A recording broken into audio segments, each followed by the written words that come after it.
नमस्कार दोस्तों, मैं वर्षा आप सभी का सुनो कहानी चैनल में स्वागत करती हूँ।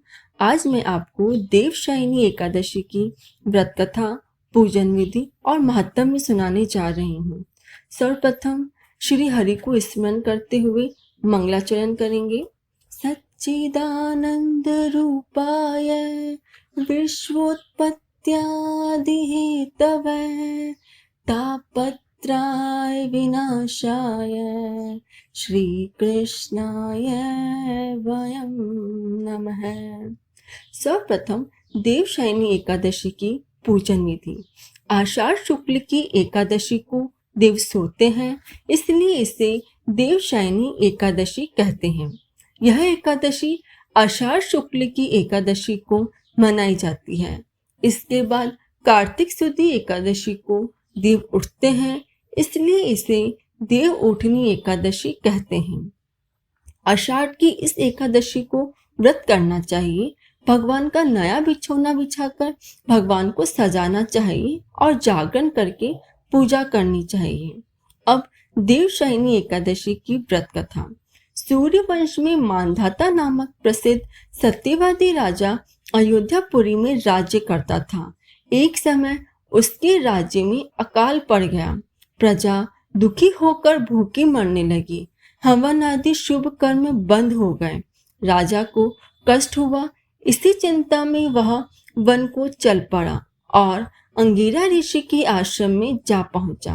वह ऋषि से बोला, हे सप्त ऋषियों, मैं श्रेष्ठ अंगिरा जी, मैं आपकी शरण में आया हूँ। मेरे राज्य में अकाल पड़ गया है। प्रजा कहती है, राजा के पापों से प्रजा को दुख मिलता है।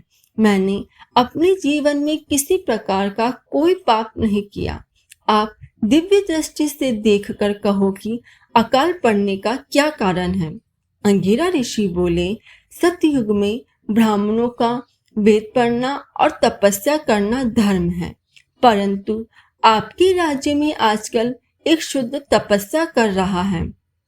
शूद्र को मारने से दोष दूर हो जाएगा, प्रजा सुख पाएगी। मांधाता बोले, मैं उस निरपराध तपस्या करने वाले शूद्र को नहीं मारूंगा।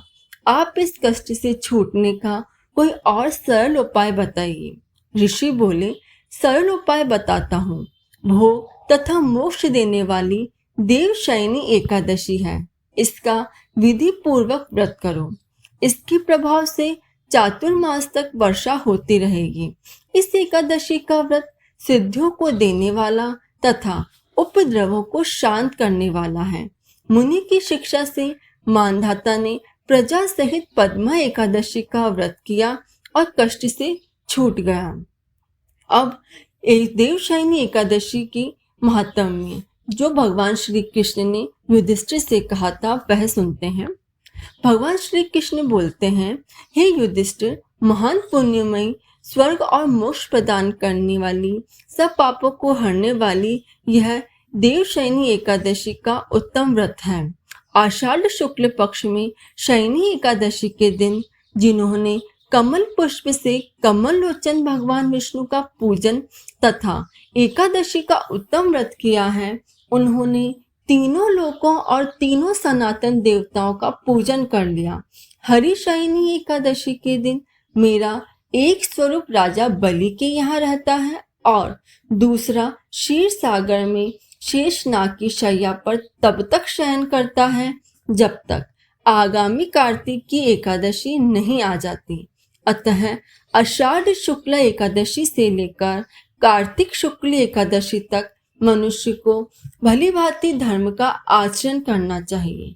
जो मनुष्य इस व्रत का अनुष्ठान करता है वह परम गति को प्राप्त होता है। इस कारण यत्न पूर्वक इस एकादशी का व्रत करना चाहिए। एकादशी की रात में जागरण करके शंख, चक्र और गदा धारण करने वाले भगवान विष्णु की भक्ति पूर्वक पूजा करनी चाहिए। ऐसा करने वाले पुरुष के पुण्य की गणना करने में चतुर्मुख ब्रह्मा जी भी असमर्थ हैं। राजन, जो इस प्रकार भोग और मोक्ष प्रदान करने वाली सर्व पापहारी एकादशी की उत्तम व्रत का पालन करता है, वह जाति का चांडाल होने पर भी संसार में सदा मेरा प्रिय करने वाला है। जो मनुष्य दीपदान, पलाश के पत्ते पर भोजन और व्रत करते हुए चौमासा व्यतीत करते हैं, वे मेरे प्रिय हैं।